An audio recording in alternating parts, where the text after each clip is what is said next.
Hello, good morning. Nandito na naman tayo ngayon sa Pacific Town, located at Barangay Halang, Naik, Cavite. So, ngayon po ang araw ng funds listing ng aking buyers sa Block 24, Lot 14. So, pupuntahan po natin.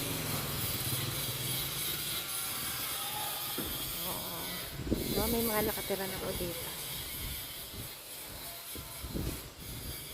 Napakaganda po dito sa Pacific Town. Turnover, ayan. May Vincent Gate na din po.